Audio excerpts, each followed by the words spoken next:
It's lunchtime on October the 9th on the West Coast. It's a historic moment, certainly for Keith and I, and for anyone else listening. This is the first non-Keen On show to appear on Now TV. Keith, with a bribe of several $1 million, has been convinced to bring his blockbuster show, That Was the Week, over to the Now TV platform, and I'm thrilled to have him on board. Keith, That Was the Week is a show about the previous week, particularly in tech and venture community. This week, you focus very much on antitrust, your excellent newsletter. Anyone watching should subscribe to Keith's newsletter. Don't trust antitrust. And let me look more carefully at this image that you lead your newsletter, how the Democrats can lose Silicon Valley in their sense. Why the picture, Keith? These four guys up a mountain trying to help someone else. What's the visual element here of antitrust, and your warning against the Democrats to focus too much on antitrust? Well, there'd be many ways to interpret it, wouldn't there, Andrew? But my interpretation is the three people holding hands are Joe Biden, Kamala Harris, and Nancy Pelosi. And they're offering a hand of help to poor little startup, offering to compete with Google, Amazon, Apple, and Facebook, who they consider to be monopolies. So this is the good news story of the Democrats helping the little guy defeat the big bad wolf of Silicon Valley. And Keith, this argument was triggered by, of course, the headline of the week, which is about the House Democrats calling for the breakup of big tech. So this is not some abstract argument you're making. The issue of antitrust and the Democrats' assault in some people's mind on Silicon Valley now is very real. Let's drill down a little bit in terms of your argument. Your newsletter this week makes a very interesting argument about the dangers of antitrust. I'm quoting you here. You say, the future of humanity depends on technology that will be capable of automating much that is currently manual. The ability to reduce the price of food, drinks, housing, clothing, transport, energy, and much more to zero is technology and automation driven. Automation is the reduction of human labor in producing the needs of humanity, animals, and the earth. Ultimately, human labor will be reduced to as close to zero as is achievable. When that happens, choice in how to spend time will become available to all. And I'm capitalizing this, my stress. Large technology companies are part of the path to that possibility. The end of the private company as a requirement of progress can then become possible, and surplus will become social, not individual. Until that time, let's support the ability of capital and know-how to help us get there. So what you're saying, Keith, is that the stakes on this antitrust debate are very high. They're not just about Silicon Valley, they're about the future of humanity. Well, that's kind of always been true ever since the Industrial Revolution, right? I mean, we all understand that progress comes from innovation, and progress is measured by human freedom, basically. The freedom to choose how to spend your time and not be a slave to work is driven by progress. So the sad thing, in a week where Donald Trump's election campaign not just fell off the rails, but left blood on the tracks, is that the Democrats, who are likely to win, probably by a landslide, don't seem to have a vision for what technology is good for. They only seem to have a vision for what technology is bad for. And that seems really sad, because it means the next 4 years is going to be a missed opportunity to transform our future. They'll spend 4 years trying to knock down what's there rather than leverage it to build something. And, you know, as a person who was very politically active myself for decades, it tempts me to want to be in politics, frankly. Who represents progress these days and the future? Who indeed? So the tech press, of course, this week has been ablaze with arguments for and against antitrust. One of your favorite sites, I know, is Stratechery. Stratechery. I don't know how to pronounce it. Stratechery. Stratechery, but it's one of the most read sites, blogs in Silicon Valley. What is Stratechery saying this week about the arguments against antitrust? Actually, Ben Thompson, who publishes it, wrote two very strong pieces. The one you're showing, and then another one that started with the title Facebook, the Missing Monopoly. And in both cases, he's stressing that if you look rigorously at what Facebook is and what market it dominates, the answer is none. The answer is it doesn't dominate any market. It certainly doesn't dominate advertising, where Google is a major player and Facebook is a strong competitor. It definitely doesn't monopolize social media, where Twitter is a strong player, of course, and others. None of them dominate video, where YouTube is a strong player, but they are too. So the idea that there is a monopoly here is what is the core of Ben Thompson's argument. I agree with him. There are big companies with large audiences with enormous revenues, none of which actually are monopolies. Since you put the newsletter out, our old friend Mike Arrington put out a tweet saying that people confuse radicals and liberals in Silicon Valley. Is there a split now? Do you think, in Silicon Valley between liberals and radicals on this issue of antitrust and the role of big tech companies? I think there might be an emerging split, but it certainly is buried if there is one. Most people in Silicon Valley characterize themselves, when it comes to the economy, as libertarian. That is to say, they're in favor of government hands off and just let the market figure it out. And that's the best way. Keep out of the way and just let progress take its course. And Mike definitely has historically been one of those. Mike and I disagree about many things, but we agree about that. And I think that Silicon Valley doesn't really have liberals in the Washington, D.C. meaning of the term for that reason. Now, that said, the Silicon Valley libertarians do, many of them, vote Democrat because they believe in social equality.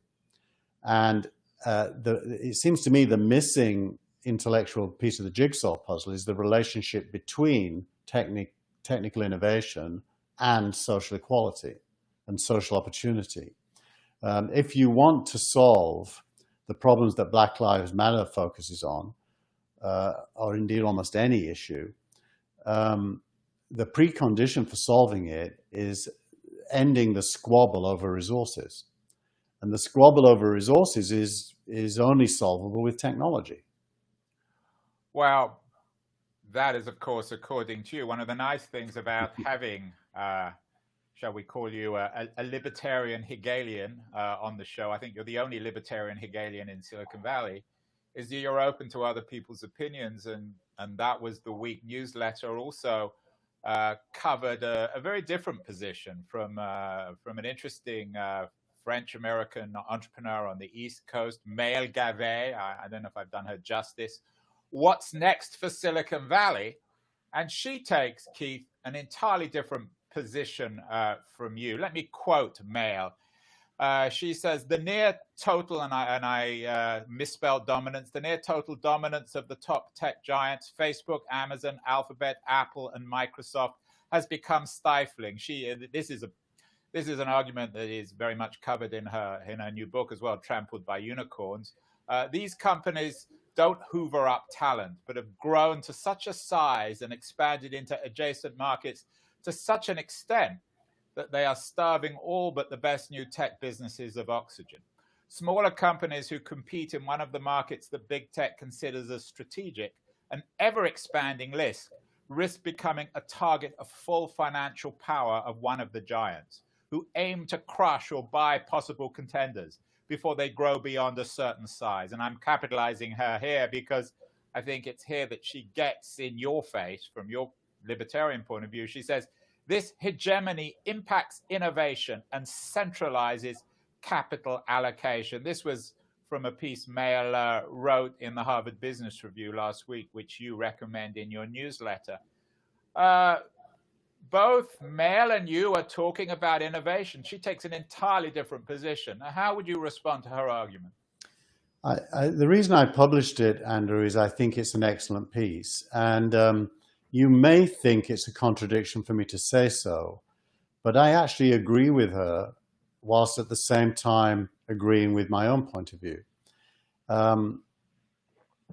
Why? Because it's actually a fairly complex discussion that isn't really well served by a David and Goliath framing.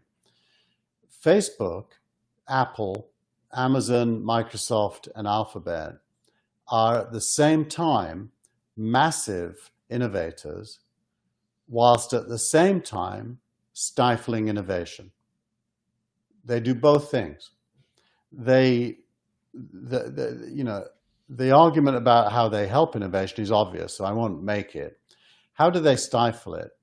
They stifle it because it's in their self-interest to acquire talent and to own future markets. So when Facebook acquired Instagram and WhatsApp, it was doing both things, acquiring talent and future markets. When it acquired Giphy recently, it was doing both things.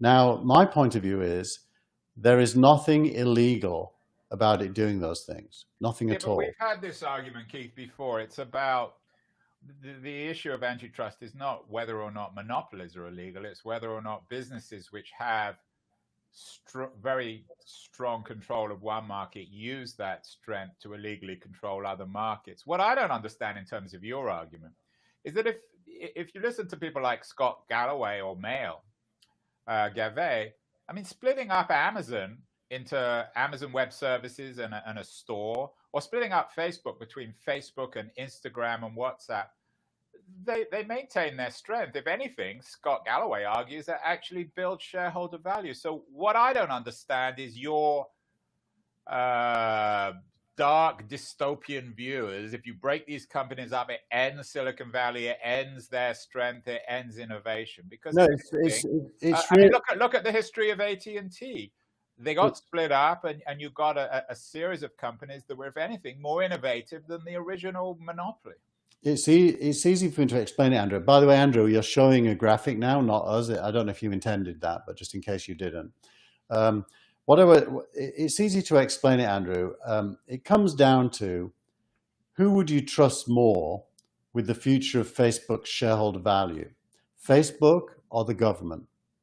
And I don't trust the government to make good decisions for Facebook shareholders. I just don't. I mean, well, it's not the government. I mean, the government's listening, and I've had a series of people on my show on Keen On talking about breaking these companies up. The people in the government are now being advised by highly sophisticated tech people who will argue that you need to break, say, Facebook into 3 companies: Instagram, WhatsApp, and Facebook. What's wrong with that? We're all familiar with that, but it's basically fascism. You can't. Yeah, what's fascist about that? It's the people who support that are basically, for me, the same as the QAnon people. They start with a conspiracy theory that Facebook is bad and doing bad things. They try to influence policy in favor of their conspiracy theory. There's no substance in their theory. And then they try to recruit the government because it's powerful as their supporter. But Mail is doing that. She's not QAnon. I mean, there's perfectly reasonable people who want to break these companies up, including myself. She doesn't argue for breaking it up there, by the way. Well, she argues, I think, implicitly that look, I'm an investor in a company called Infarm, which is going to be worth billions of dollars. And nothing Facebook, Google, Apple, or the others do will stop it, because innovation still works. But a smart innovator doesn't drive towards an area that a big company wants and can own. So innovation isn't being stifled. innovation in spaces they care about is being stifled, but they have blind spots left and right that innovators can head for. Now TV, your project, can be successful despite the existence of these companies because these companies aren't building Now TV, you are. And nothing, they might come and offer you a pound of flesh if it gets big, and you'll have a choice to make whether to take it. That's a choice. They can't force you to sell to them. So it really is a conspiracy theory of the big bad wolf versus the good guys. And it's wrong. The good guys are not the people arguing for breakup. They are actually small-minded, anti-innovation zealots. Including myself. This is the conversation that will go on and on in That Was the Week. It's certainly only the beginning, and hopefully, and I hope, Keith, you're on my side here, we will have a change of administration in November or January, and then these things will become real. Let's focus on your innovator, your company, your startup of the week. Uncork. What are they all about? They seem to be an interesting new play. I hadn't heard of them before you mentioned them in your newsletter. Yeah, Uncork is in a space known as no code. No code is where you can manipulate content and data in very complex ways, close to a machine learning style of manipulation of data with outputs that you wouldn't be able to easily find, and you can do it without writing code. And there's a lot of companies in this space. Airtable is a unicorn in this space. Actually, Snowflake, which went public recently and is trading at huge valuations, is in this space. So Uncork is for people who have lots of data to understand and want to use a service, a cloud-based service, to understand the meanings inside that data, but don't want to have to be an engineer and write code. It's a growing space, which you could think of as business automation of various kinds. Another big player in that space is UiPath, which is worth about $10 billion now. There's lots and lots of companies in the space, and I like it as much as I like all the others because it points to a future, Andrew, where you and me, who didn't learn to code, can do interesting things without employing an engineer. Yeah, I guess, and it's hard to speak for the dead, but this would warm the heart, warm the heart of Steve Jobs. And your thought of the week, I think it's thought of the week or post of the week, is about Steve Jobs. You're quoting him here. I think it's been 6 years, as our friend O'Malley reminded us, 6 years since Jobs died. But his sayings, if anything, have even more relevance. So here's the quote you give from Jobs for this week to remind us of his brilliance. Innovation comes from people meeting up in the hallways or calling each other at 10:30 at night with a new idea, or because they realize something that shoots holes in how we've been thinking about a problem. Would Jobs love this new code wave of companies? Jobs always liked anything that made human effort easier. So yes, he absolutely would love it. It's not that he doesn't believe in technology and coding. He absolutely did as well. But anything which removes effort so that you can get the outcome you want with less effort is something he would have been in favor of. It's basically the core of humanism. Humanism is about freeing people from effort. Actually, it was 9 years ago. Sorry, not 6 years ago, as Owen right. reminds us, on October the 6th. Interesting enough, his quote, yesterday I spent all my afternoon with two innovators talking about what replaces the World Wide Web. And these innovators have just an unbelievable idea about the canvas we will all publish on in the future, and argue that it isn't going to be a web page. They've figured out the next canvas, if you like, and the company is called New Canvas. Well, let's save that for next week, because that sounds like a half an hour discussion. Facebook, of course, is always in the news, back in the news in terms of new policies on how they're going to deal with the election and all sorts of controversies around Facebook. Your tweet of the week is from Dan Rose, a long-time Facebook VP. What's the tweet of the week, Keith? Well, so Dan retired from Facebook a couple of years ago now, and moved to Hawaii. I think he might be back here now running a venture fund.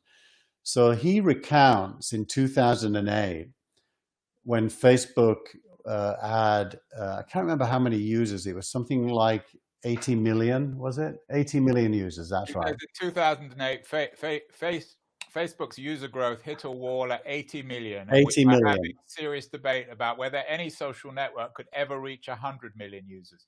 Right. 2 years later, we had doubled our user base, and not long after that, we reached 1 billion users. Here's how we did it. So it's this series of tweets. Yeah. So he's basically talking about how they thought they'd reached the peak, and of course now they're at 2.7 billion users.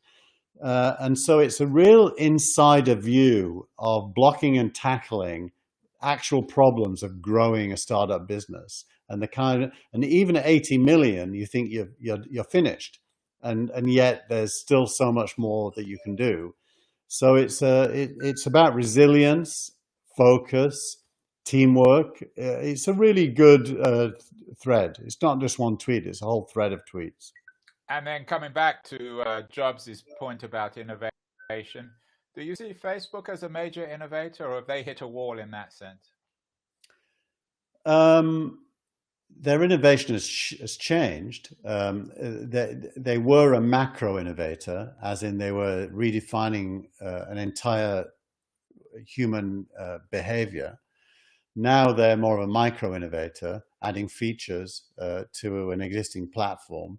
And most likely they'll get disrupted by whoever figures out what the next canvas is. Let's go back to end. Let's go back to your wonderful vision, heroic vision of the future of technology. Just remind us who that fifth character is on that rock. Is it all of us, Keith? The one to the left, you mean, or the one to the right? To my right, the person who is being helped up. Who is waiting to be helped up. Yeah, that's you, Andrew. That's now.tv, that's New Canvas, and that's any startup that has aspirations to change the world. And basically, it's about bringing the price of everything down to zero. Well, nothing will ever become zero, but it will all tend towards zero as the price of making it becomes zero. And you still remain optimistic, Keith, that we can get down to that zero without new tyrannies of monopolies controlling our lives, creating surveillance capitalism and all the other infrastructure that people fear in Silicon Valley. Yeah, your optimism comes from the same place as the optimism that Nelson Mandela being put in prison wouldn't stop the anti-apartheid movement. Human beings don't give up. Human beings are fantastic at creating what comes next, and never, ever constrained by what stands in their way. It's a wonderful thing, humanity. So I have to be optimistic. Otherwise, I'd have to despair about humans. Well, that was the week with the most resilient Hegelian libertarian in Silicon Valley, Keith Teare. We will be back again next week to discuss much more about antitrust, tweets of the week, innovators of the week, and the rest of the news out of Silicon Valley. Have a great week, Keith. I'll see you next week. Thank you.